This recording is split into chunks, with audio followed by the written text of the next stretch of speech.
Welcome to Funds and Founders. This weekly show is tailored for Austin founders navigating the early stages of their entrepreneurial journey. I'm your host and fellow Austinite, Abhinav Sinha. If you're looking for the motivation and the insight needed to build a successful company, you're in the right place. Today we have Saleem. He's a graduate from University of Waterloo, did his bachelor's and master's. He's had multiple sales roles in the past. He's a two-time founder, founded Jrop, which was a rideshare company in Canada. He was the founder and CEO of Zown, which enabled contactless pickups for the restaurant industry during COVID. And currently he's the founding partner at NTVC, based here in Austin. Welcome to the podcast, Saleem. Why don't you give yourself a quick intro and tell the audience who you are and what you're doing? Thank you. My sales roles were in startups. So I got a lot of early stage sales experience, basically helping founders bridge the gap between, having a good technical product and being able to get their product out into the world and actually be able to sell it. So, I've been in the startup ecosystem for about 10 years. And now what I'm doing with NTVC is putting all of those learnings together and being able to help founders with the problems that I experienced as a founder and that I see other founders, experience themselves nowadays. Sweet. So what I like to capture on the podcast is just the journey of people being in this space of being an entrepreneur and the startup. So I wanted to ask you, where do you think your entrepreneurial journey started? What do you think was the first venture that you did that you would consider your entrepreneurial journey? I'm not sure when it started per se, and I'm not sure it was even a conscious decision. So, I went to school for mechanical engineering. I worked in a typical corporate job for a couple of years. And what I noticed was I didn't understand. I was probably one of the only people there who didn't understand why they were there. Like, I couldn't comprehend why people were interested in the work and why they took their career so seriously. Because to me, it was just like really, really boring, monotonous, the same thing day in and day out, and playing corporate politics to be able to work your way up. And so I think the moment of illumination came at one of my yearly review sessions. And it was me, my boss, and his boss. And we went through my KPIs are like, yeah, you exceeded everything. You're doing really good. But if you want to get ahead at this company, you need to start working the same hours that everyone else works. And so I was doing my 7-8 hours, whatever it was. These guys worked on average 12 hours a day. They would share timesheets at the weekly meetings to compare hours that everyone was working. I thought that was really bizarre. So basically, I'm like, what is the point in me coming here to show that I'm working when, I already get my work done in less than that time. And I'm bored figuring out other stuff to fill my day with. And that's just the way it is. The way they said it was just they just accepted it for what it is versus ask, does this make sense? Or is this really what I want to be doing? And so, I'm like, all right, thanks for letting me know. I started working even less hours after that. And eventually I quit. I'm like, what am I doing? There's got to be a better thing for me out there. So there's some sort of itch, you would say. Absolutely. Yeah. Because if I'm going to spend 8 hours a day in an office and it's not tied to something I'm passionate about, or it doesn't result in an outcome that I want to see, to me, it's just a big waste of time. I'm just trading my life away for a paycheck. So I would say that was the real impetus. And so after that, I didn't know what else was out there. So I ended up going back to school to do my master's in business and entrepreneurship. And that was really what exposed me to the world of startups and how startups can be a vehicle for getting your idea out into the world. And so since then, I've pretty much exclusively worked in or with early stage tech startups. Why do sales? So why do the MBA and then go into sales for startups? Why pick that route? Was it intentional or I think I organically fell into that role because I understood the technical side of things, and Waterloo's a highly technical school, but I also understood the business side of things, and I gravitated more towards the business. So with that hybrid skill set, I was able to bridge that gap for a lot of the hardcore technical founders out there who just wanted to build something cool and who hadn't considered, how you commercialize or how you actually make money from it. Being in sales and startups, what's one or two things that really stood out to you that people normally get wrong or underestimate about building a startup? There's a lot of things. I think the idea that you need to build something really, really cool doesn't translate into here's a good startup that's, commercially successful at all. I think the coolness factor or the innovative factor or, building new technology is totally overrated if you're not building it with a specific purpose or a specific customer in mind. If I had to sum it up, it would really be that what you're building is irrelevant. Who you're building it for and what they're going to use it for is what really matters. I talk to a lot of founders and I try to always push them to fall in love with a problem and a customer segment and not a solution. Because a lot of the times they approach a solution first. They build the best solution in the world, but no one's told you they want that. Versus if you focus on the problem, if you focus on the customer, you can always pivot the solution. You can always iterate on the solution. And I think people just don't realize. Craigslist is a really good example. People still use Craigslist. It's a shitty website, but there's a need, whatever the need is. And I think a lot of founders get that wrong, or like first-time founders get that wrong, is they get tied to like fancy, modern, like I need to be the best-in-class innovative solution. And I think it's just approached slightly incorrectly from how do I approach this problem statement versus let me build the best solution sort of segment. Right. I think you absolutely do need to fall in love with the problem and the customer, but then you also need to fall in love with rejection because you're going to talk to hundreds and 100%. hundreds and hundreds of prospects. You're going to get no so many times. And I don't think founders are really prepared for the scale at which you will be rejected. Well, most first-time founders, they get turned off with one no or one negative experience with someone. 100%. You're going to have to do that like 100 times. Rip off the Band-Aid and get over it as early as possible. So talking about your journey, how long were you doing these sales roles? Were they in a particular kind of space in the startups industry?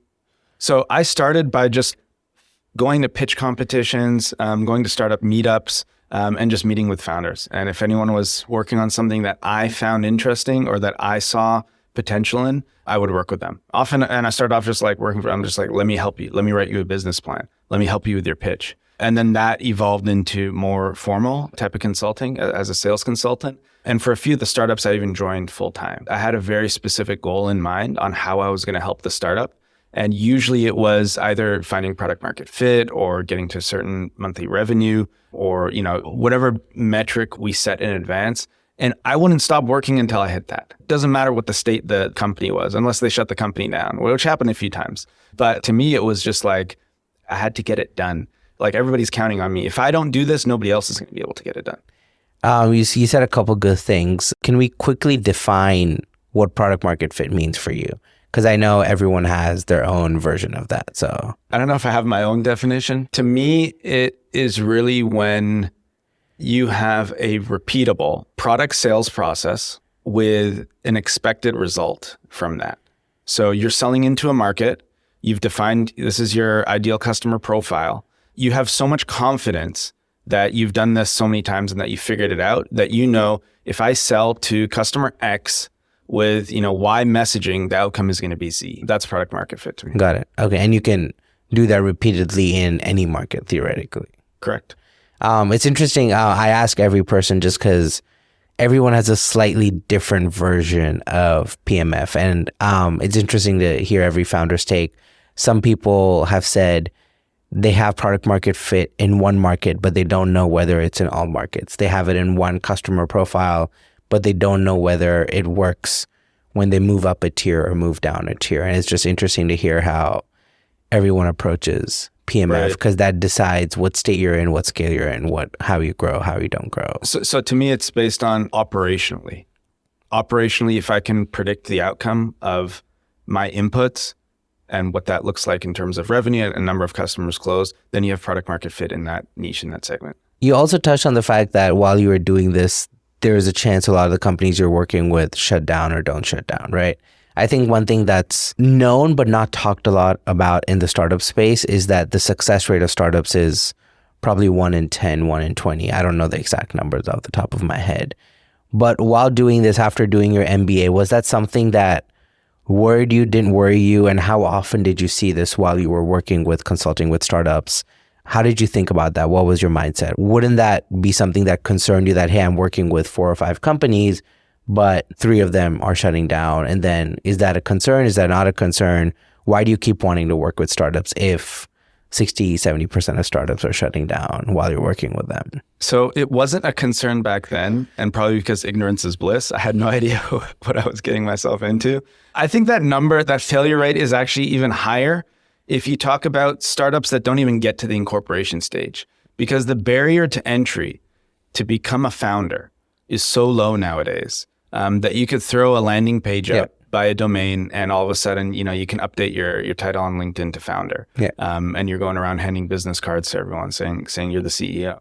And so I think you have to separate, like, we cannot look at the title of founder as an entrepreneur because anyone could call themselves a founder. 100%. So if you eliminate non-serious entrepreneurs from the pool, people who got into this for the wrong reason, they don't have the discipline, they don't have a mission in mind, they don't have basically the tenacity to see this through to the end. If you eliminate those, I think the success rate is significantly higher than what you see. And so I've come up with heuristics on ways to eliminate the non-serious entrepreneurs, such that if anyone exhibits, one of these red flags, I wouldn't really take them seriously, and I wouldn't waste any time on them. And this is just from a lot of trial and error.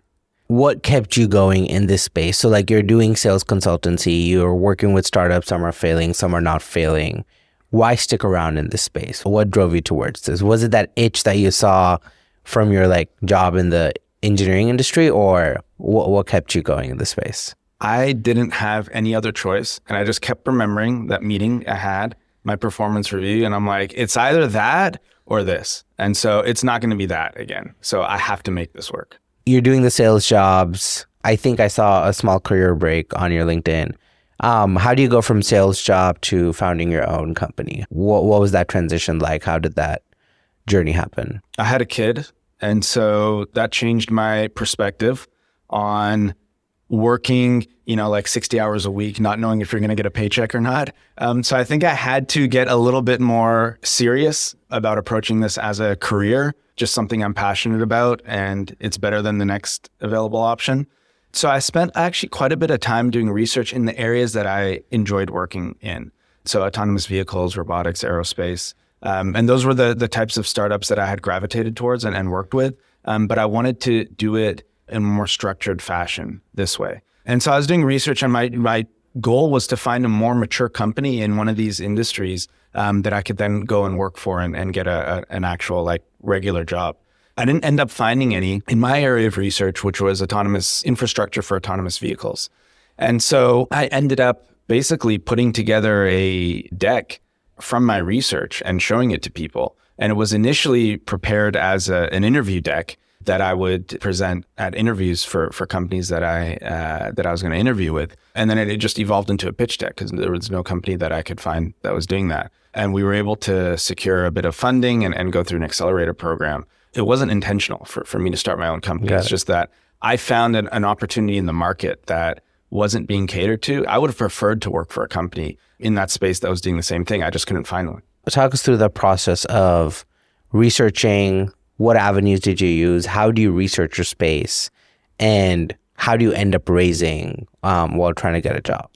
So I'm always kind of attracted to blue ocean new ideas, which... Quickly define what blue ocean is. So if you think of red ocean, it's where there's a lot of competitors. The water's bloody from the sharks attacking each other. Blue ocean is a brand new space where there is no competitors. So you can own the market, but you can also have no idea what you're doing and go out of business very easily. So you're investigating, you're researching the space. What's the process? What's the journey? Are you reaching out to mentors? Are you just spending all your time on the internet? How do you go about, hey, I want to do stuff in the autonomous space to here's a deck and here's my thesis? What's that journey look like? Because I think something a lot of founders or first-time founders battle with is, shiny object syndrome, here's an idea. But how do you go from industry to hone down idea and pitch deck? In my particular case, it was backcasting, a technique where you take an image of the future. In my case, it was driverless cars seamlessly integrated into a city setting. And then you work backwards. Okay. You're like, okay, so this is going to happen in the next, 5, 10, 20 years, whatever it is. It's going to happen. And so you take a step backwards and be like, for this to happen, what infrastructure needs to be in place. So you need really good navigation. Obviously, the level 5 autonomy needs to be there, and companies are working on that. I don't need to worry about that. But you need navigation, you need good mapping, you need good routing algorithms, you need pickup drop-off protocols for each property. And so if that's required for that to happen, then what of that can be built today that has an application today? And so I identified ride-hailing, pickup drop-off protocols as a stepping stone to autonomous vehicle pickups and drop-offs, because it's the same use case. You send navigational information to the app. It goes to the human driver now, but in the future it's going to be a robot driver. But that same intelligence, still needs to be there. That was the process I followed. In terms of practically what it looks like, it's an incredible amount of research. So I actually used to work for a startup research firm, and I would read all of their publications on all of the companies that are in the autonomous vehicle space, the mapping space, robotics. And so ingesting that information gives you a much broader kind of perspective on the industry as a whole, where it's going and what people are working on and what people are actually funding and the applications that people have actually found. So you need a wealth of information from a theoretical research perspective, but then you also, if you want to do it right, you need practical information, because it's no good just building something that, might not come for 20 years. Nobody's going to fund you during that time. You want to find an application that you can actually sell to a customer today. That's not going to come from theory. That's going to come from talking to potential customers. I actually drove for Uber when they launched in my city. I'm like, I want to try this thing out because it was like new and exciting at the time. And they were actually paying drivers money back then. So I tried it out, and along with the research I had done into autonomy, that was the missing link, because that showed me how inefficient the entire on-demand mobility system was. Some days you would spend more time trying to figure out where the passenger was on the pickup, because mapping is terrible. Like anything off the public road, if you're on a campus, if you're in a parking lot or a plaza, it doesn't tell you where the actual customer is, and the GPS accuracy is not good. Realizing how much money Uber was leaving on the table because they couldn't figure mapping out for pickups and drop-offs, that was like the missing piece for me. I'm like, if I solve this for Uber and Lyft today, that exact same protocol and mapping data that we are providing to the driver, that will translate directly over to driverless cars. And so that was the thesis that was there. And when I presented that to people, potential investors, everyone got it. Everyone got it. Were you actively trying to raise with that thesis, or did it just happen?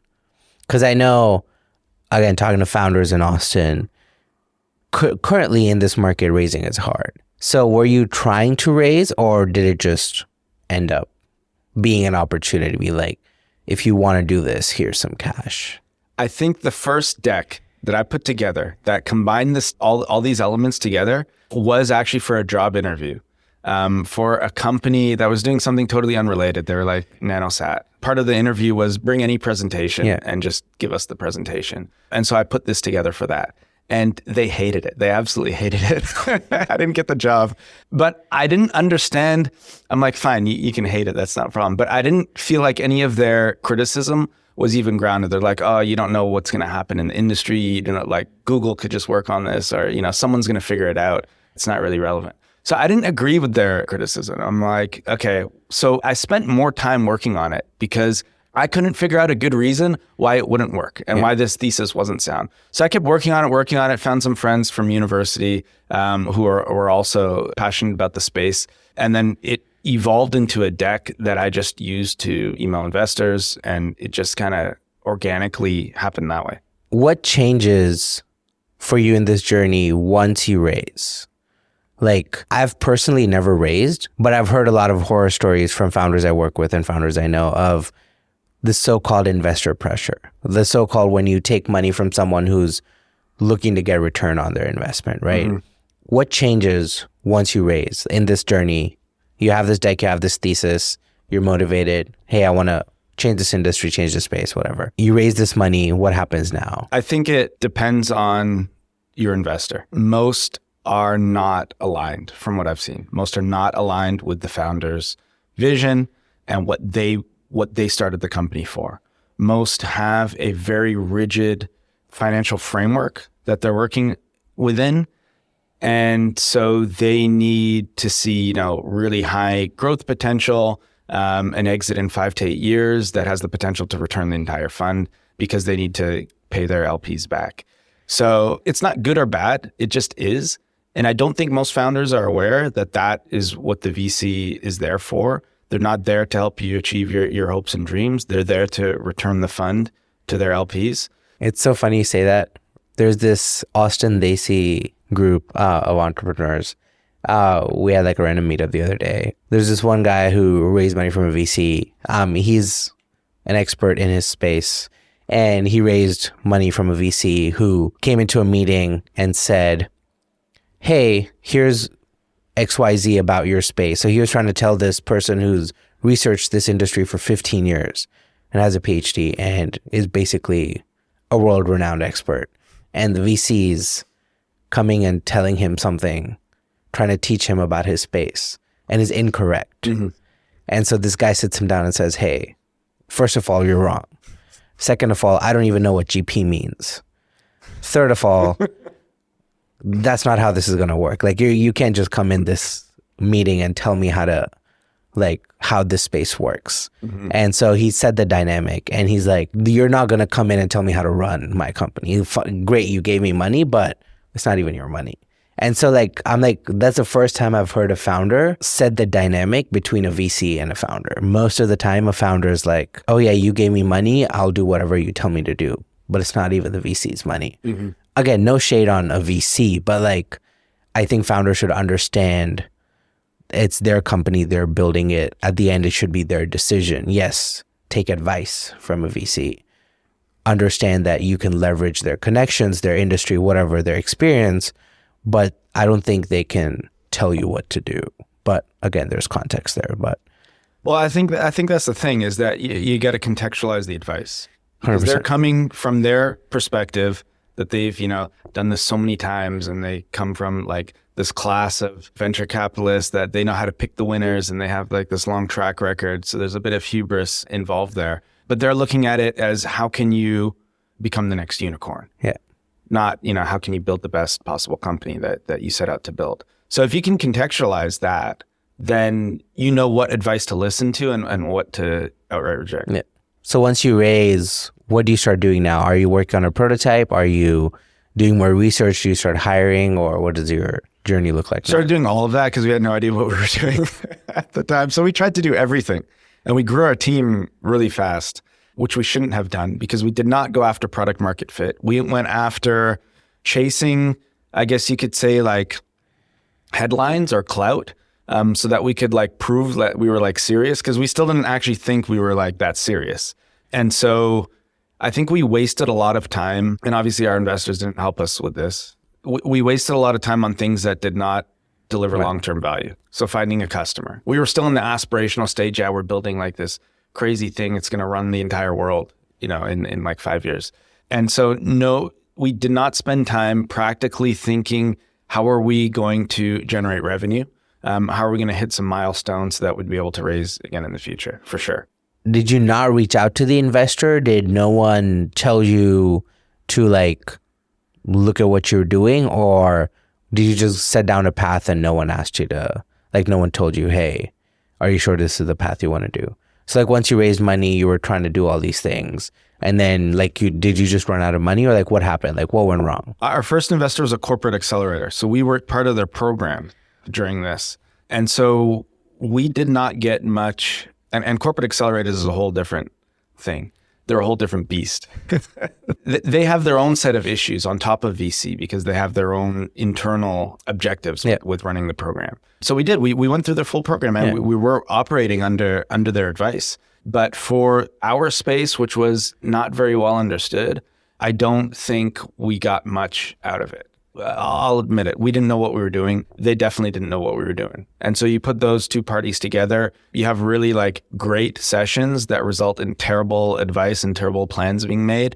And so we weren't making any meaningful progress because we were chasing the wrong objectives. After the program ended and we were faced with, okay, this is the real world now. We have a very limited runway. Our burn rate's very high. We need to figure out how we're going to make this into a real business. Once we could actually unplug and we went back to Toronto, where we're from, we actually sat down and thought about how to build this into real business, not just like a tech startup that like we were trying to fit into a mold basically of what we thought a tech startup should look like. So that's when we had to focus on revenue and being able to, build a product that people actually wanted to buy. When you go into an accelerator, do you approach sort of building MVP from a customer first perspective, or like I have the idea, let me just go build it? Because I think when you go into an accelerator, sort of the idea or thesis is more or less already baked. Like you have sort of something you went into the accelerator with. Mm-hmm. So in your experience so far, would you build MVP, try to get customer, or would you go customer first and say, hey, what do you want me to build? And then go build that. So I've been through, I think like 4 accelerators myself in different companies. And then for the companies I've worked with, probably another like 4 or 5 accelerators. And there are good ones and there are bad ones. And so your answer, it totally depends on the program that you're going in. I would, and this is a whole topic on its own, how to vet whether a program is good for you or not. And I really think it just comes down to like, what is the type of company you're building? And does it fit with the resources and the approach that this program is going to take? And do you get along with their team? And do you have aligned kind of interests? Makes sense. So you go through the accelerator ends, you haven't really made progress, running out of runway. What's happening now? What decisions are you making? Just to go back to your previous question for a sec. Yeah.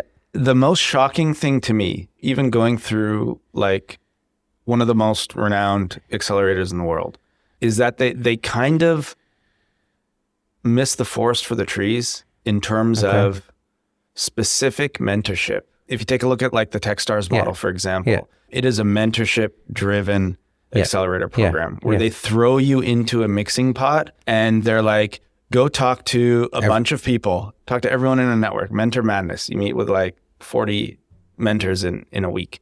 Talk to everyone, figure out who's going to give you advice, who you're going to work with, and then just get on with it.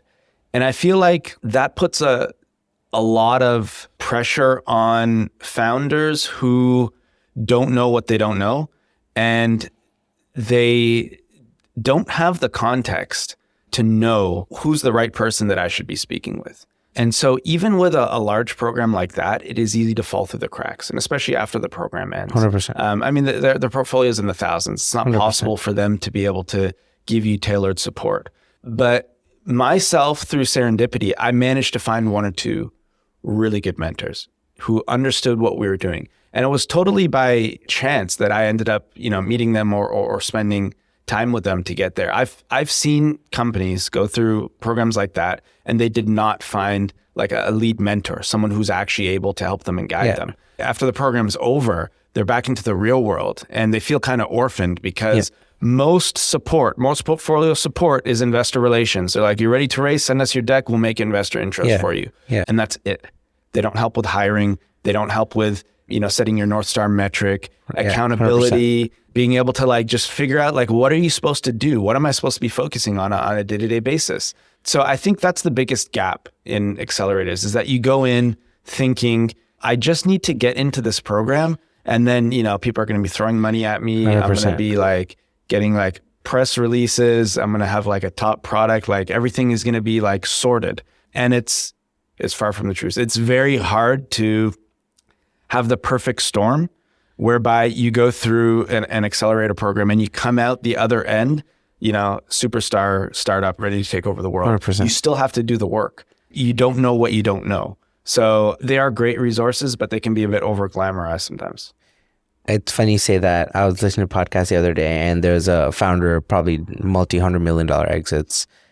He was saying founders should spend at least 5 to 10% of their time doing tax planning. And he's like, not enough people talk about that. But when you're running a startup, you do pay taxes at whatever capacity. If you're making money, making revenue, you're paying fees, you're paying taxes. There's all these costs that you don't think about, but you should be spending your time in doing that. If you're taking distributions, if you're paying yourself, there are ways you can optimize and you can save a couple $100K a year, which could mean 2 or 3 extra people that you can afford, which could mean a lot of things for someone who hasn't raised 100 million, right? And he's like, everyone should be thinking about that, because as you grow, your trajectory changes and those numbers exponentially grow. I was like, no one talks about that. Like, no one thinks about tax at all when you're like, it's a valid point, and like, it depends on where you are and what you care about. But I 100% agree. Like, no one thinks about North Star metrics when you're starting. It's like, hey, just push it out. It should work. No one thinks about setting OKRs and objectives. And I guarantee you, first-time founders probably don't even know what a funnel is or how to track a funnel. And like, every time someone comes to me, I'm like, okay, so where's the drop off? Like, let's go figure out why someone's not converting. If you want to like figure out where your problem is, okay, let's go look at that. But you don't even know why that's happening. Right. And so like, I completely agree with what you're saying. And I think alignment with mentors is very important. Like, what's the mentor incentive? And I think there's very few people from my experience in this space who are doing it because they like to do it. Right. Mentors, I feel, always, depending on, there's a lot of context here, but there's a lot of mentors nowadays who are always doing something on the side. Like, I'm going to be a mentor for a couple hours a month, but I also do this service on the side. And so it's like lead gen for like, oh yeah, I'll mentor you and I'll give you like high level advice, but I'm a fractional CPO on the side. So like, if you need services, you know, I can go help you, but it's like $500 an hour. But like, if you want free advice, it's like, I only have 4-hour slots a month, you know, first come, first serve. And I feel like that's what the mentorship industry's become. And it's hard to find quality mentors. And I think quality mentors only come through referrals of like, oh, hey, I know you. I know this really good person and I can make an intro, and they're willing to give you time if I make that intro. But that really good person is not on any platform. They're not associated. They're just sitting at home doing whatever they do. But it's really hard to find a good mentor, I feel, nowadays. So I agree 100%. And something that nobody's talking about in the startup ecosystem is mission alignment. Finding people that align with understand your mission and actually align with it and want to support you on it. Because the best mentors are people who get what you're working on and they have a vested interest. It's not a financial conflict of interest. It's a vested interest in seeing your mission come to life. It could be that they've worked in the industry for 20 years and they understand, you know, the practices are outdated. It's ripe for disruption. There's a huge opportunity here. Or it's a problem that they're personally familiar with. And they're like, if you could solve this problem for me, it's going to actually benefit my life. And so if you're able to filter by mission alignment, those make the best mentors, they make the best employees, and they make the best investors. And it's something that literally nobody talks about in the startup ecosystem. The approach I take is that is the primary criteria. Every cold conversation you open with your mission, and that becomes the litmus test as to whether this is someone that you actually spend time with and end up working with or not. And to that point, I think something I want to do with this podcast as well is interview VCs and understand, I think we talked about founder fit and mentality fit. It's sort of the VC's mission and mentality fit, because I don't want founders to just pick up money. Like, yes, a lot of founders are going to just take the check wherever they're getting the check. But if you can understand who a GP is and how they're making a decision and whether they're metrics driven, whether they're market driven or founder driven, and whether they think like you think, like whether they're going to make decisions and product decisions and they're going to give you advice based on how you also want advice, I would rather you make that connection and understand that. But there's no way to know that nowadays. And so that's one of the things I want to try to do. I don't know if I'll be able to do it, but I think it aligns with what you're saying of mission focused. If you're able to find a VC who is hell-bent on like, hey, I want to make this work with you, and it's okay if it takes 12 years and not 5 years, you're probably going to have a higher chance of success than the guy who wants to see something launched on March 1st. You're right. There's no way to know that. There's no way to know that. If you go on their website, every early stage VC, their thesis is we invest in great teams. Like, that doesn't tell me anything. You go to any of these like fundraising gurus on LinkedIn in the community, and they're like, here's how you fundraise. You filter by sector, stage, geography. You get a list of like 100 VCs that you cold send your deck to. That doesn't tell you anything about 100%. Whether the person is actually interested in what you're working on or not. And the idea is, if I can get enough VCs and just chat with them for 15, 20 minutes and be like, hey, what do you look for? What do you want to see?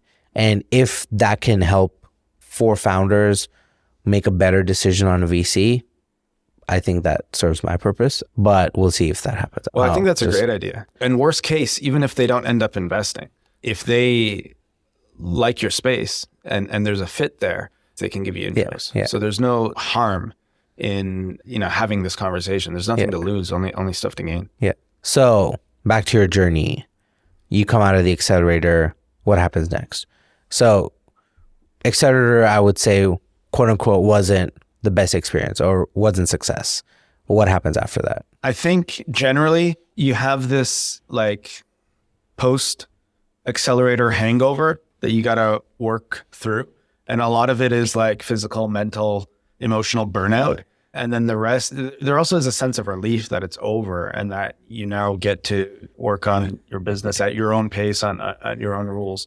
I think if you have the right expectation of what you're going through the program for, it's easier to weather that transition. If you're getting into a program because you think it's your ticket to success, and then you come out the backside of demo day and you're not, a success yet, it can be a bit difficult in terms of figuring out what to do. The most important thing is that you know what the purpose of your company is. What's your mission? What's your vision? The accelerator can fit into that, but it doesn't define your company. It's not going to radically change whether you're successful or not. At the end of the day, you have to put in the work. And people focus too much on the short term.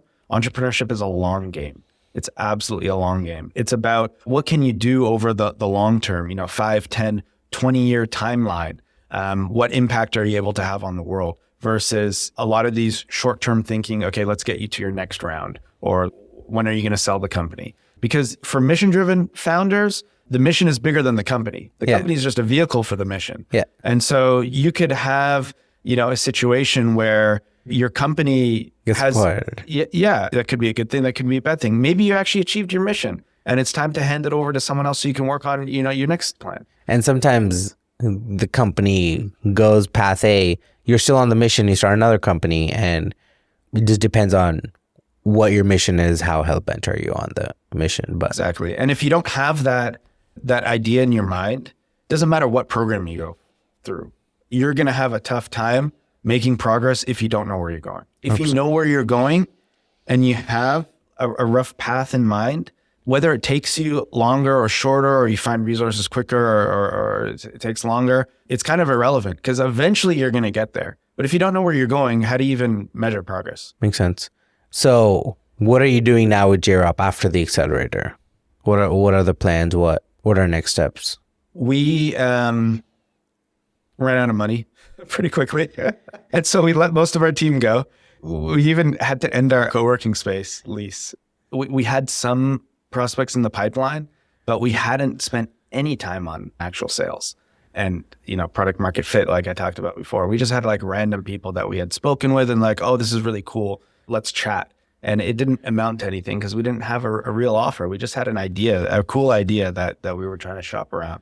We ended up buckling down, focusing on a service that we could offer today, which was basically future-proofing new construction builds for increased usage in ride hailing and then eventually autonomous vehicles. And so really large commercial development. So property developers, public transit stations, we ended up getting a contract with Metrolinx, which runs all the public transit stations in Toronto. And so we started generating revenue. Nice. And we switched from, okay, we need to go out, we need to like pretty our deck up so that we can make it sound like we've done something to raise. We shifted from that to, we can actually like sell something because we actually do have expertise. We have traffic engineers, we have urban planners on our team. We know what our big vision is. but nobody's going to pay us for that today. Let's get there in small chunks. Exactly. And that was a revolutionary like concept to us at the time, because we had been inundated with this whole like, oh yeah, talk like really big and go raise money kind of mentality. And so we did that. And then, something interesting happened. We actually morphed from a tech startup more to a consultancy. And I'm like, oh, this is good. We can do jobs, we can get paid. But then like, let's go back to that like big picture thinking. Now that you have cash, the revenue problem is solved. The cash flow problem is solved. It's solved. But then I didn't want to just do jobs like a consultant, because I'm like, it's a 9 to 5. Yeah. So we went too far to the other extreme. At some point, you're going to have that conversation with your employees like, hey, where's your timesheet if you want to go up? I hope not. I mean, maybe it might have happened. Not under my watch, that's for sure. I took a long, hard look at the business and where it was and what my co-founders wanted and where their priorities were. And I realized that the approach we had been taking was not going to yield the results that we wanted. You can't just talk big, or you can't just offer consultancy services today. You have to offer a service today with the big picture in mind. There can't be this disconnect. So I ended up leaving. I started my own company, Zone. And the focus was that, look, I understand where the industry is going and where the need is, but from day one, from scratch, we have to build a scalable software solution. And I don't want to just focus on new buildings that are going up. I want ubiquitous access to on-demand mobility services that can roll out anywhere in the world. That was the vision from day one. A couple of things you said there. So how did you find your co-founders for Jrop? How did you guys meet? Where did that happen? Friends from university. Okay. Which is probably the worst criteria for finding co-founders. The reason I bring that point up is I think I was reading a YC stat. Co-founder conflict is probably the biggest cause for startups to fail or dissolve. Right. Is co-founder conflict. And I think one of YC's biggest checks, or one of the biggest things they look for before they accept a startup, is how do the founders or co-founders know each other? Yep. Outside of the idea, market, TAM, MVP, it's co-founder. Like, how do you guys know each other, right? What's your advice, recommendation, or was that a good fit? Was that not a good fit? What did you learn from that process of building a company with friends from university? It was not a good fit in that case. And it wasn't because we didn't get along, or we didn't work together well, or we weren't friends or anything like that. It was just a fundamental difference in the approach to how you view a tech startup. Got it. So for me, I had been immersed in startups and innovation and the research. So it was very vision driven for me. For my co-founders, they had a lot of operational experience, sales experience, finance experience, but that was more within the context of an established company. And so if you take that and you try to apply it to a startup, you focus very heavily on, let's optimize this process. Let's analyze this. They're not scrappy. And you lose the entire picture. So you can spend a lot of time doing stuff that's completely useless because you're not going to make payroll and you don't have any paying customers and you don't have any investors. So I think that was the difference, is that if people you cannot get along with them socially and still work with them professionally. But if you're not aligned on the same mission, they will be working at that startup for a totally different reason. And so if that is not reconcilable, you will not get along. You will not be able to function as a founding team. Makes sense. I think that's something a lot of people don't establish very clearly when starting a venture. And they're like, oh yeah, we're friends, we'll figure it out, right? And when the hard decision comes, or when equity split decisions happen, or when raising decisions happen, or when distribution decisions happen, it becomes an issue, right? When someone wants to take secondaries or don't, that becomes a big conflict of just different situations, life choices. People don't understand. Someone has kids, someone doesn't. You just can't relate and come to an agreement. And the only option is shut down the company, which is probably the worst option of all. When leaving a company like that, what's something founders should keep in mind? Is there a lot of legal dissolution, equity shares? How does all that happen? Is there any advice, anything to keep in mind that you can talk about?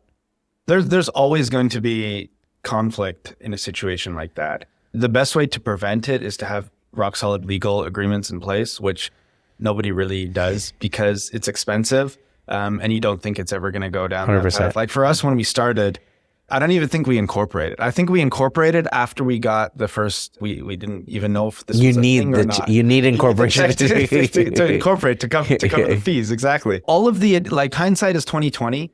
The best advice I could have is that fighting over pie that doesn't exist 100%. is so pointless. If you're gonna argue over like, no, I want 16%, not 15%, and you haven't built any value in the company itself, it's useless. It's a complete waste of time. Here's a hot take for you. I don't think you need a co-founding team. I don't 100%. think that this pressure that VCS and accelerators exert on solo founders that you need a team is valid in 100%. in most cases. If you have a mission and you are the domain expert on that space, what skill sets do you need at the co-founder level? When I think of co-founder, it's someone that is integral to you being able to accomplish your mission. If they're not there, your mission's going to fail. Yeah. It's very rare that the founder, the idea person themselves, doesn't have the skill set. If they're non-technical, you can often outsource the build to a certain 100%. point. A co-founder is someone who is there from day one and they're shaping the mission because they have a unique perspective. Very few people have that skill set. And so I don't understand why people tell solo founders to find co-founders for the sake of having a co-founder. I was in SF recently, and the only take I heard where someone was like, hey, I'm looking for a CTO. I'm like, but why? He's like, I want to share the journey with someone. I was like, okay, that's something no one said before. He's like, I don't want to do this alone. I tried before. It was boring. It was tough.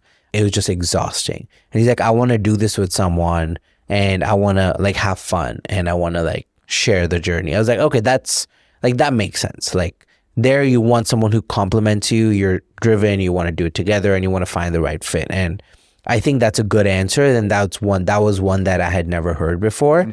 I keep hearing people like, oh, I need a CTO to drive this because I don't understand this. I'm like, if you really understand the problem exactly like you said, and you're like, this is needed, there's enough services, freelancers, and everything out there for you to, at that point, the only barrier is cash. Yep. There's no other barrier. The only reason you can't outsource something is that you don't have the cash to do it. Which is where you're like, oh, I need a co-founder with these abilities, so he can trade his time to build the product and I can trade my time to sell the product. That's the only case where you're like, I need a co-founder for this. But I 100% agree with what you're saying of, I don't think you need a co-founding team outside of the time everyone puts in. Yeah, and there's nothing wrong with wanting to share the journey. But the question is, are you going to compromise on your criteria for a co-founder just so you can fill that role? 100%. That's what it comes down to. 100%. And I feel like a lot of founders compromise because they either want free labor. 100%. They want to offload some of the mental stress to someone else without truly vetting, is this person someone that I want to actually build this company with? Are we aligned on what we're doing? It comes down to just having tough conversations. Like even if you are finding a co-founder, I don't know many people who are going to sit down with a co-founder and be like, so what do you want? Like, do you want an exit? Do you want cash? Like, do you want to build a good business? Do you want to have social? Like, I don't know how many people are going to sit down and have a tough conversation with someone. Be like, so why do you want to do this? Yeah. Why do you want to sit with me and like build companies for 80 hours a week? Even if my goal is I want to make 10 million and I want to be wealthy or whatever, I don't think being rich is an answer someone wants to hear. And so I'm going to double guess, and like people will not be honest in a conversation. And I think that's where finding a really good co-founder is hard, because people don't like confrontation. Yeah. And they're not going to be honest in that first conversation. And it's going to just be off of the wrong setting. It's the same thing with investors. Like you want to date the investor before you get the check. Like co-founder is a more critical decision than an investor. Yeah. Because they're part of the actual company itself. That's a long period to get to know them and to figure out whether you work together or not. I know a couple of friends from school who started a company, went through a couple major accelerators, found a co-founder because they were told they need a business co-founder, that person utilized something personal about my friend and got him ousted from the company. I was like, the fact that that even happened, company was solely built by the person I know. But this person he brought in was like, went to VCs and was like, well, hey, this person has this, and this, and like, here's these issues that they have.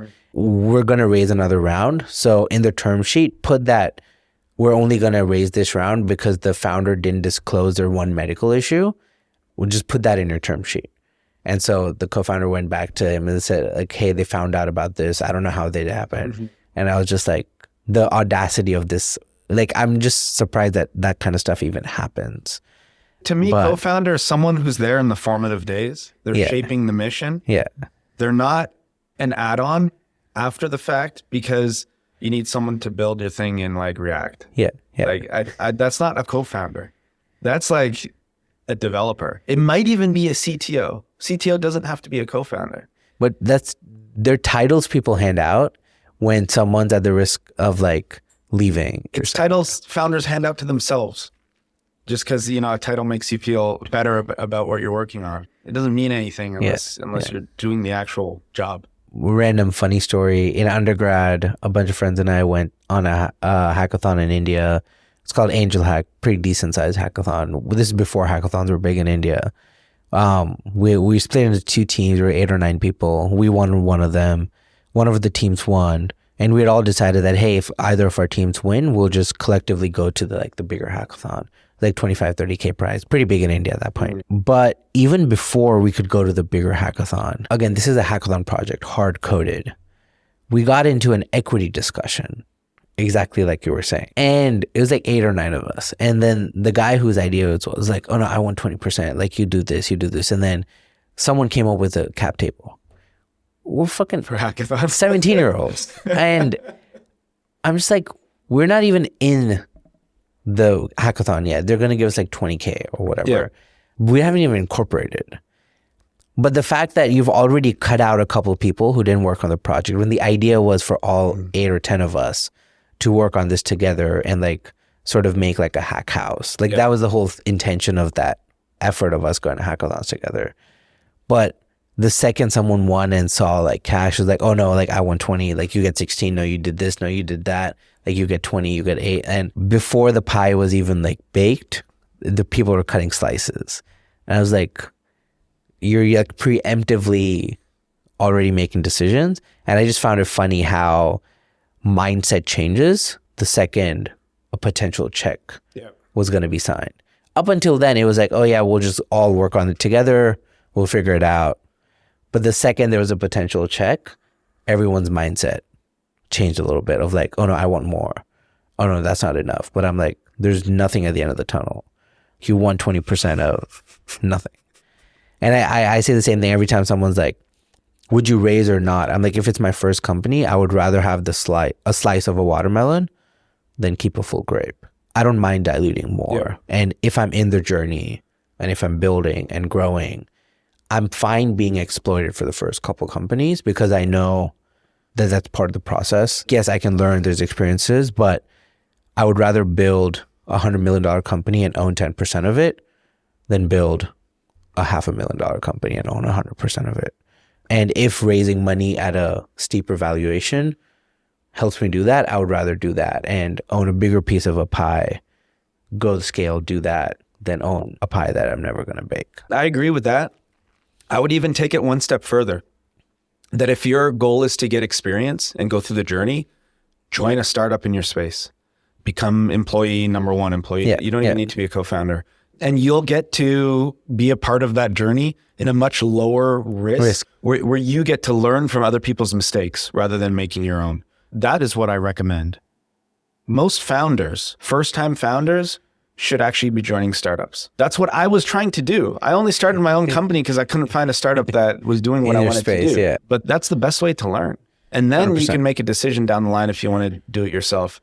You get a lot of the upside of working with a startup with much less of the downside. Obviously, you don't own a significant equity stake if the company exits. But realistically, if you start your own company, whether you're venture backed or not, the odds are against you. The chance of you getting that, multi-million-dollar payout is very, very low. Anyway, 100%. So it is a safer bet to work for a startup.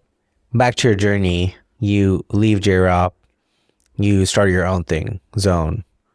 How do you go from autonomous vehicles to COVID pickups? Well, our mission was we wanted to make every property in the world accessible to mobility services. So whether it's Times Square or whether it's like a hut somewhere in the middle of nowhere, they should all have access to on-demand mobility. And so, this was when, Uber ride hailing had taken off. Food delivery was probably at its peak back then in terms of funding and in terms of their push.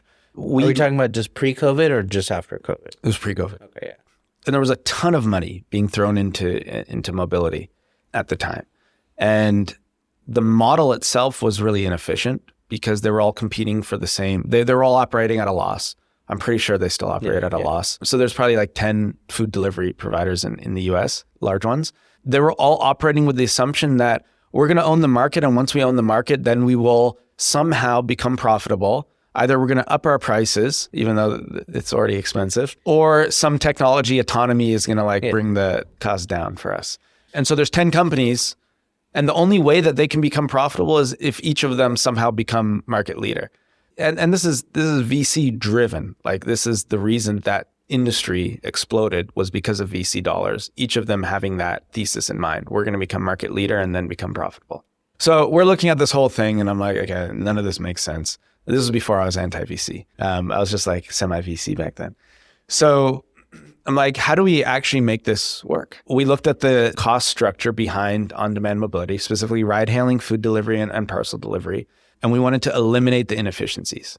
Biggest inefficiency, pick up, drop off, figuring out very fine location data off the public road. Google does a really good job of mapping the public road out. Everything off that curb, it's literally no man's land. And we wanted to do this in a scalable way such that it could apply to any property in the world. So we weren't touching physical infrastructure. Physical infrastructure is not scalable. That can only apply to places where you have physical access, and the cost is obviously very high. So it was a pure software play. So we used a combination of crowdsourcing and machine learning to develop a protocol for how every on-demand mobility service would interact with that property. And was to the point where we tied it to the person's preferences, such that if you book an Uber from here, it knows that my preferred location is in the front. But, if there's traffic, we could optimize for weather, for time of day, any of that, we could route it to the back if we feel that's more optimal pickup location. And then that gets iterated and refined for every property that we deploy at across thousands of trips until we have a protocol for how mobility services can interact with that property, which is robust and constantly evolving using machine learning. That was the ethos behind what we were doing. We went through Techstars. Demo day went great, got a lot of interest. We did a pilot with Ford at Demo Day using our tech. So we had a pilot lined up with City of Detroit. We went to Techstars Detroit, Lyft in the city, and we had a lead investor lined up. Actually, I think our pre-seed round was spoken for. COVID hit, and in a 2-week period, the city pulled out. Lyft pulled out because their priority was no longer pickup drop-off optimization. It was safety. And our lead investor pulled out, and then all of our other investors pulled out. So we went from demo day, we were killing it, we were living the dream. And in a 2-week period, we literally had nothing. We had absolutely nothing. Our company was gone. We thought this was it. And that taught me 2 things. One is when you rely on venture capital as a lifeline, you're at the whim of macroeconomic conditions. And so there can be factors totally outside of your control that dictate whether your company lives or dies. And to me, that's putting all my eggs in one basket. And that didn't make sense to me. The second learning I got from that was you don't need to rely on venture capital, because we ended up, after some time, we pivoted to food delivery, repartnered with the city because they were trying to drive more business to restaurants with contactless pickups, which our platform, we were able to provide. And then we partnered with food delivery providers in the city. And then we didn't need to raise because we're actually generating revenue. So I learned that you can actually bootstrap and that model works for tech startups too. And it was like totally foreign to me because I had never heard of a startup that foregoed raising in order to generate revenue. And then we just grew from there. How does it feel going from, hey, we're going to raise, everything's working, to everything crashes and burns? And the reason I ask is I feel like a founder's journey is probably that week over week. And I just think that's not talked about enough. And I just want to know what goes through your mind, and why do you not just be like, I'm done? And why do you keep going? I think at that point, I was so used to failure that it didn't even affect me that much. I was like, great, this again? Okay, now we got to like start over from scratch and figure out like what we're going to do. I felt more betrayed by the startup ecosystem that I had done everything I possibly could do right. I had followed all of the advice. We went through a top tier accelerator program. We built a really robust network with really good people, the top people in our industry, and it still didn't work out. And I'm like, what was all this for if this is how fragile, the company that we were building is? There was a bit of resentment that I felt, which was like, if I'm going through this, how many other founders have found themselves in this situation where they are beholden to factors outside of their control as to whether their company is successful or not? And so I'm like, I want to do this, but on my terms. I don't want my success to be contingent on other people's decisions. And so that's where the path to bootstrapping came in. That's also when I realized, if this bootstrapping thing worked for us, first of all, why is nobody talking about it? And secondly, all of the previous companies I'd worked with, why was this not even an option on the table? Because we spent so much time talking about fundraising, and we're like, let's work on the deck, go through our list of investors and all that stuff. That was what we spent most of our time on. A lot of effort. It is. A lot of it did not pan out in terms of a meaningful result for the company. So that was a pretty eye-opening experience for me. You mentioned Zone. You raised non-dilutive funding. What does that look like? Grants and revenue. Mostly grants. Where can founders learn more about non-dilutive funding? And when should someone do that? Like, are there certain industries, certain use cases? Does it make sense? Does it not make sense? And is it worth the ROI? Because I know grants take a lot of time to write, and you got to apply, and there's a whole process. So what's your recommendation? So when I discovered grants, I think we went a little extreme on them.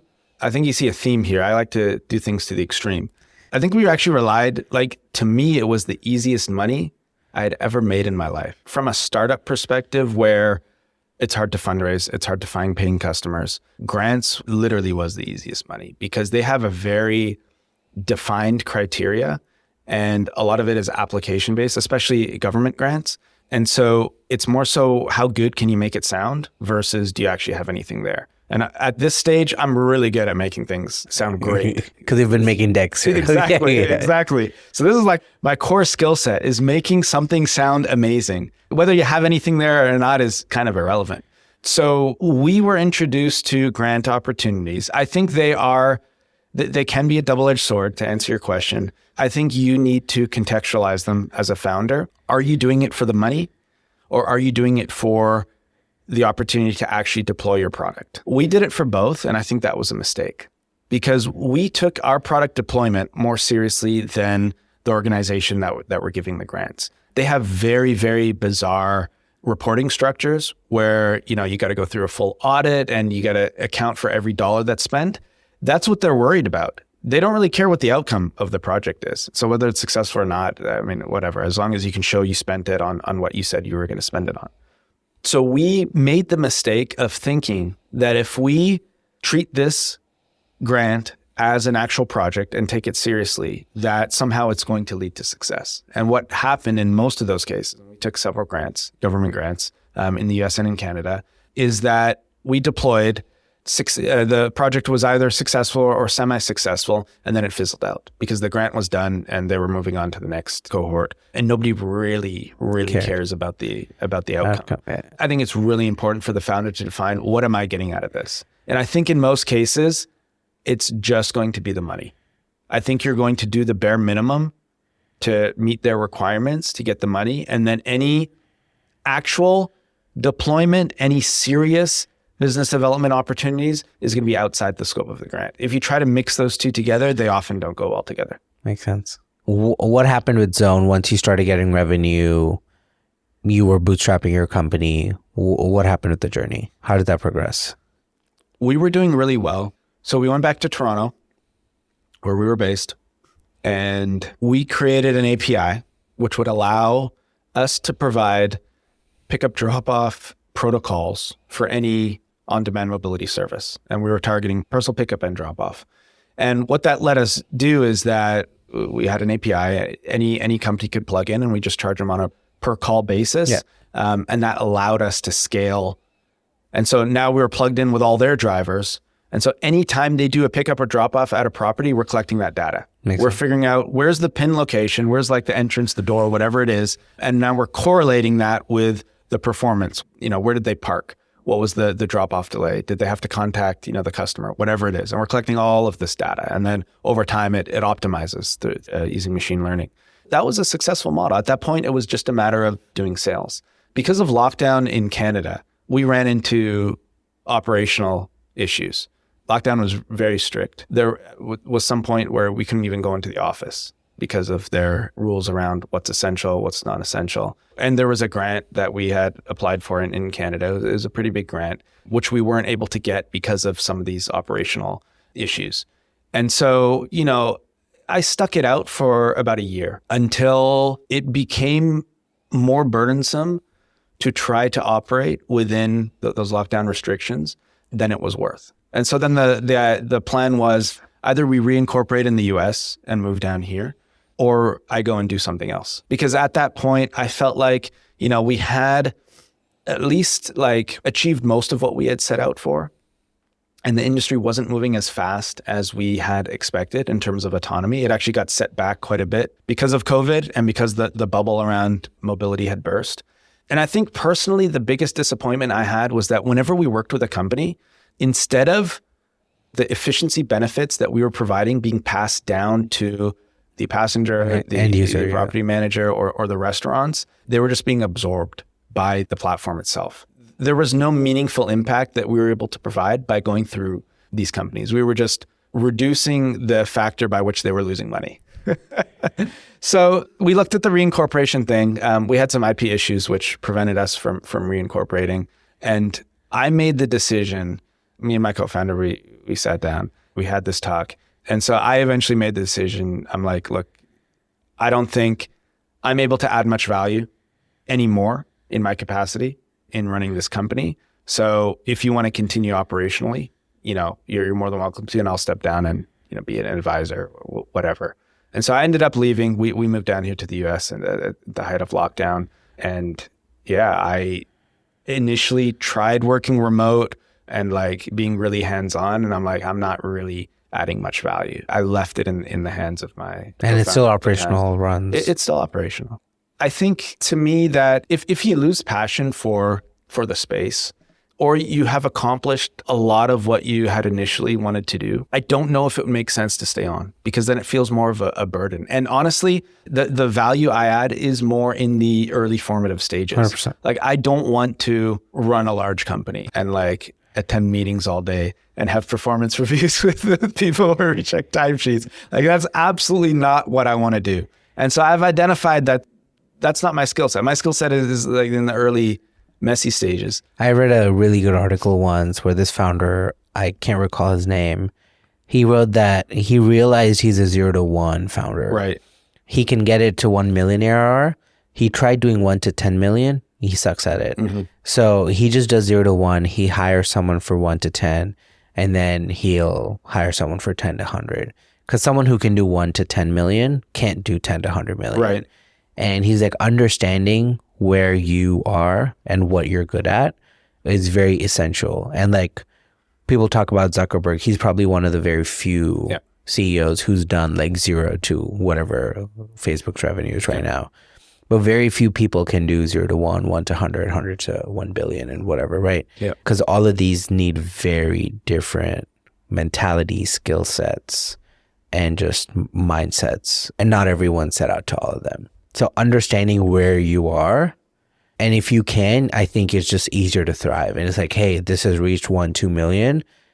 I think someone else needs to come in and grow this.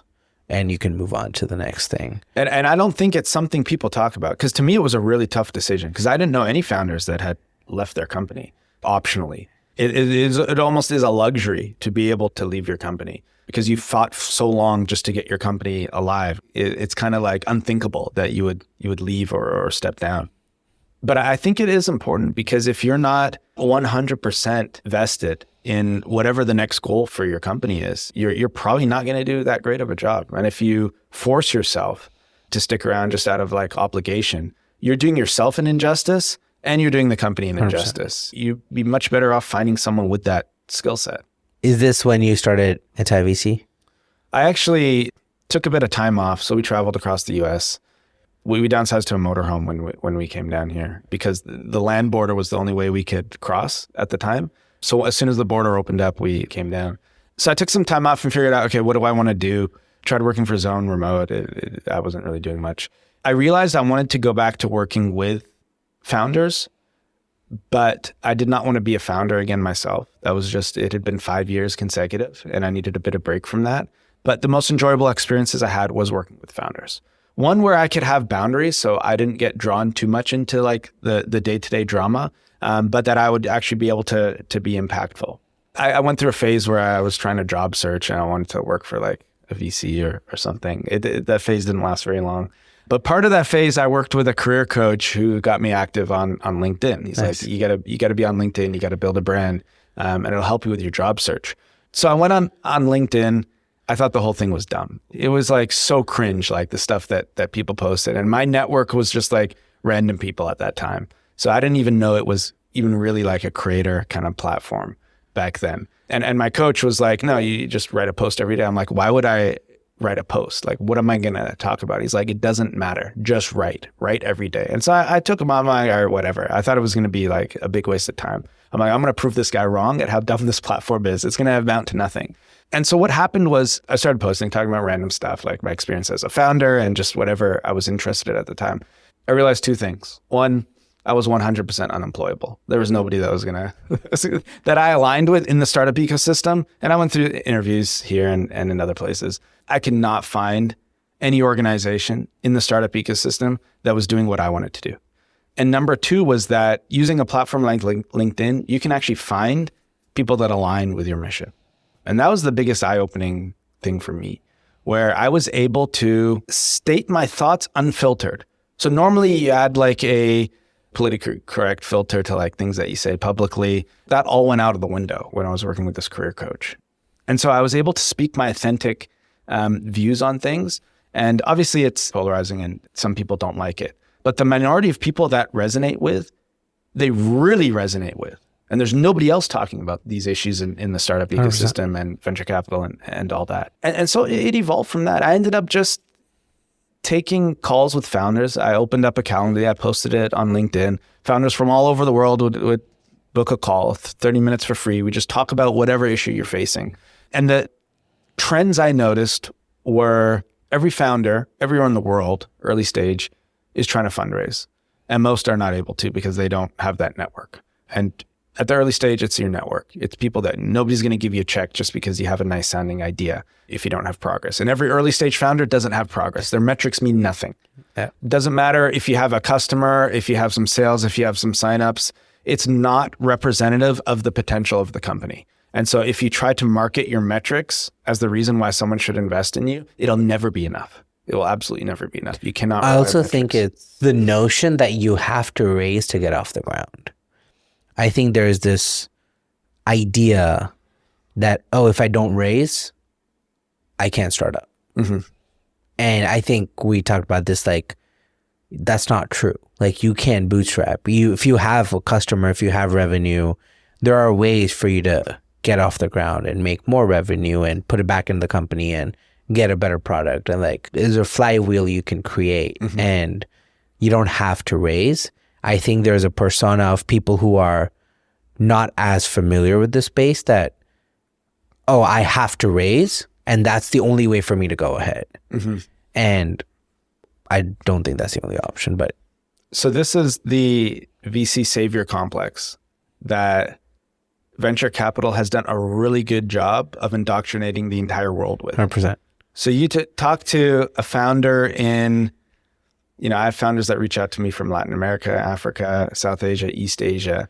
Some are from cities where they don't have a university, they don't have an incubator or an innovation hub. They don't have any mentors, they don't have anything. The only thing they know, like they have an idea, a really cool idea, and they have the technical background. The only thing they know about a startup is that you get a pitch deck and you pitch to an investor and they give you money and then you're like set. Shark Tank, you're made. Right? Yeah, the Shark Tank. And Shark Tank is one of the biggest tools of propaganda in terms of like, some of it is good. You learn like how to pitch and what investors look for. But I think overall it's had a very negative impact on teaching founders, putting them in their place in the ecosystem, that, VCs are the guys that you need to impress if you want to be able to make it.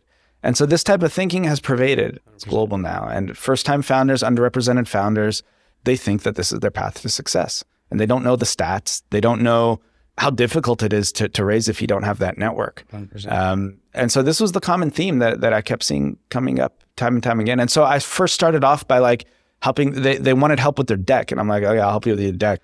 They would come back a week later and be like, yeah, the deck is good. Everyone says the deck is good, but I'm not getting a check. And I'm like, okay, well, like who are you pitching? They're like, well, I got this list from a guy off LinkedIn and it's a spreadsheet of like active investors that are at early stage. And so they're spamming their deck out and they're not getting any responses because honestly, who reads a cold deck from some random person? And they're spending all of their time doing this. Because there's everyone giving you lists of 1,000 VCs. Yeah, and, like, exactly. Emails, and like go cold email all these people. And all you have as a reference is a few headlines that you read about some founder. He raised, millions of dollars and now, he's the darling child of Silicon Valley. So I'm like, this is the biggest issue. So there's two main issues I identified. One is, every founder's trying to raise and they can't raise. The second issue is around talent. Your first 5 hires make or break your company. So I'm tackling the first issue right now, which is founders think they need to raise and they can't raise because they don't have the network and they don't have traction. And so there's two main streams, I guess you could call them. One is revenue focused. How do you sell your MVP? Who's your ideal customer profile such that you can sell to them? And if it's like B2B enterprise, even better, such that they're able to give you enough revenue that you can reinvest it back into the company and then grow from there and sell to all their competitors. So that's like the first stream. That's what I started with. The model worked. I helped a lot of companies get to 10K MRR within 2 months. Nice. But it was still an uphill battle because a lot of founders, you tell them, let's help you get revenue. And they're like, why do I need revenue? Like, why would I go after revenue when I should be raising? Because if I raise, that gives me runway and then I can like worry about revenue later, or I can just raise again. It's the notion of safety. It's the notion of, I don't got to worry about X, right? I don't think propaganda is the right word, but like, these are the things people like shill out of like, oh no, you need 18 months of runway to do this. You got to go hire this. You got to go hire that. A safety net. If you can get a safety net on good terms, then by all means, go get a safety net. But if you can't, then the solution isn't to try harder to get a safety net if you're getting the same response. It's to build your own safety net. And the best way to do that is through revenue. So it worked, but it was an uphill battle. I spent more time trying to convince people that they need revenue than actually helping them get revenue. And so then begrudgingly, I started working on a fundraising program to help founders who actually did need, and some of them did need it. I'm not saying nobody needs capital. So some business models require capital. Helping them identify a foolproof path to capital. So first of all, what's the best source of capitalization for your company that works for you and helps you achieve your mission? And then how do you actually get it? Yes. And so I currently run a course on how to get your first check in 30 days. And the way it works is I teach founders how to attract mission-aligned investors. So either angels, high net worth individuals, family offices, industry execs, using LinkedIn. And LinkedIn is probably the most underrated tool for founders because everyone you could possibly need that could help you with your business has a LinkedIn profile.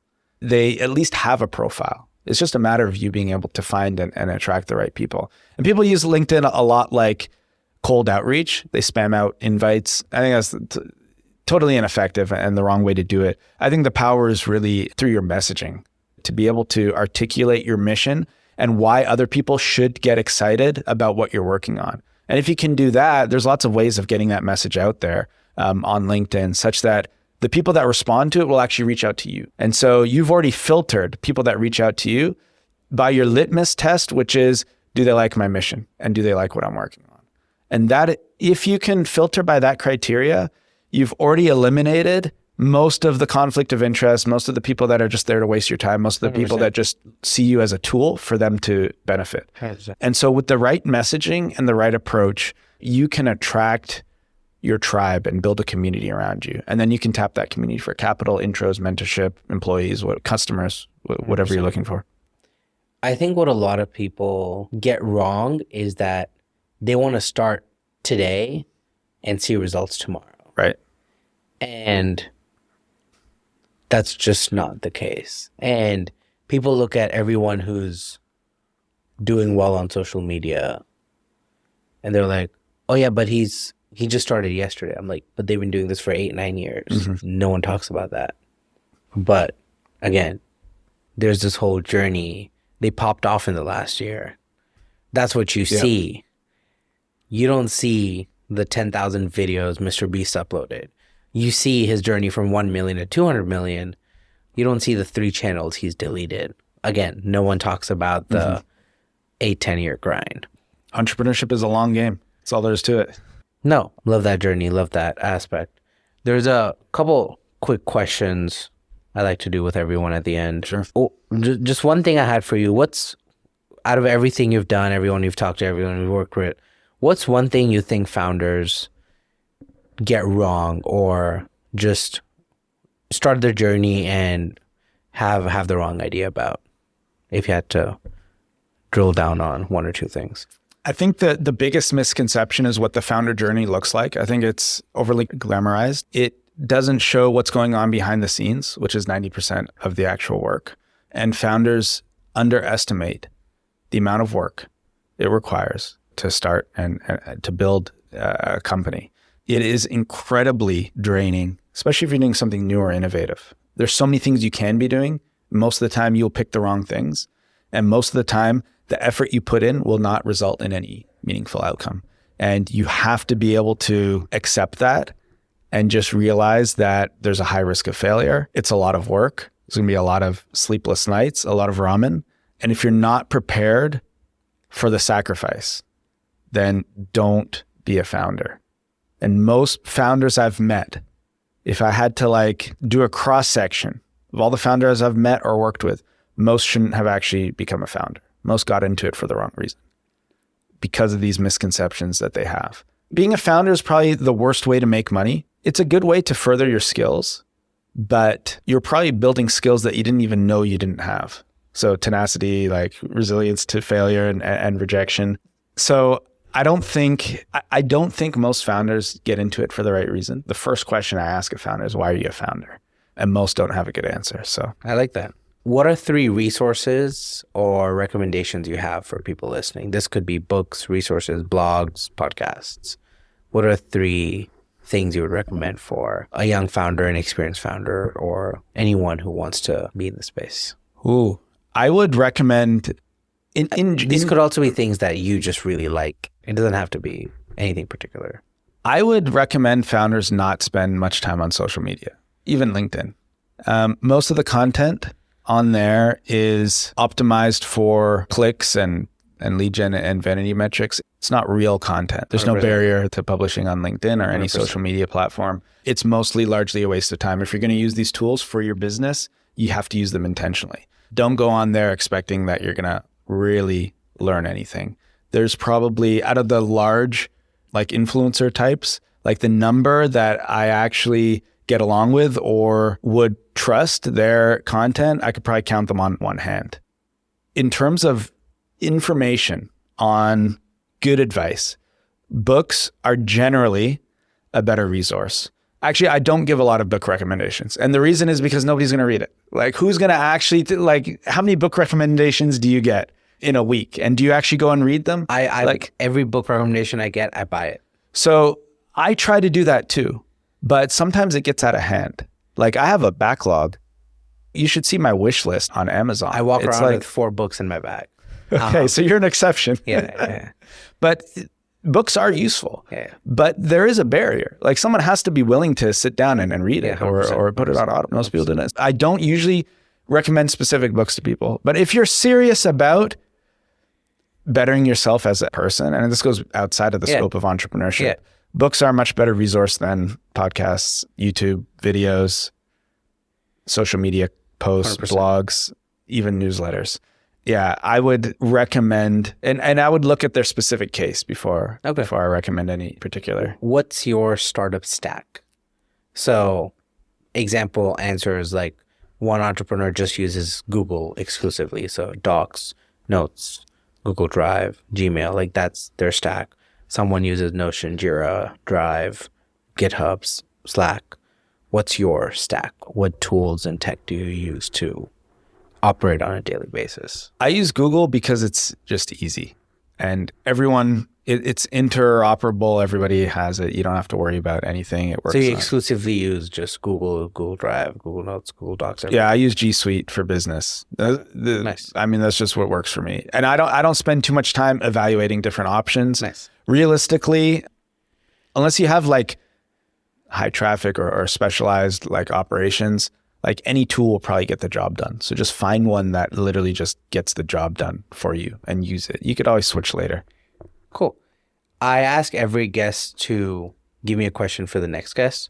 So your question is, how big do you want to succeed and why? To me, I would start by defining success. Success to me is whether I achieved my mission or not.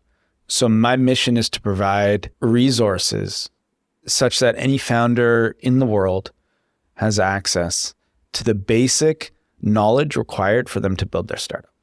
So that's my goal. Okay. And so how big that needs to be global if I'm going to achieve it. Okay. And why this? Because I've seen what happens when founders don't have those resources. They end up chasing vanity metrics and sending cold decks all day, and they are not able to achieve their mission. And what that means is that's one less unique idea with potential for impact to get out there into the world. And that's what startups are. They're a vehicle by which you actualize your idea. And so I've seen what happens if they don't have that knowledge and those resources. So I want to fix that. Got it. Well, what's your question for whoever my next guest is? Who's the next guest? I don't know. I would ask them. I mean, it varies based on the schedule. So it could be whoever, but that's the whole point is it could be. So if it's just general, I would ask them, what's your mission and when did you realize that this was your mission? Sweet. But yeah, I think that's all I have for you. Where can listeners reach out? What do you want to plug? Where is there going to be a 50% off your course for it? But where should people reach out? Where should they know more about you? They can find me on LinkedIn. Just look at my name, Saleem Ahmed, the anti-VC. Website for my course is antivc.co. It's how to get your first check I'll link everything in 30 days. Yeah, that's where they can find me. Sweet. Thank you for coming on. Appreciate the conversation. It's been great. Appreciate it. Thanks for tuning into Funds and Founders. If you're a local Austin founder, a venture capitalist, or just someone who's building and in the middle of their journey and would like to be featured on an upcoming episode, submit your guest pitch to abhinavsinha.podcast@gmail.com. If you have a founder-specific event you'd like to promote on the podcast, you can also reach out to me. If you want to continue to get support through your founder journey, hit the follow button and I'll see you in the next episode.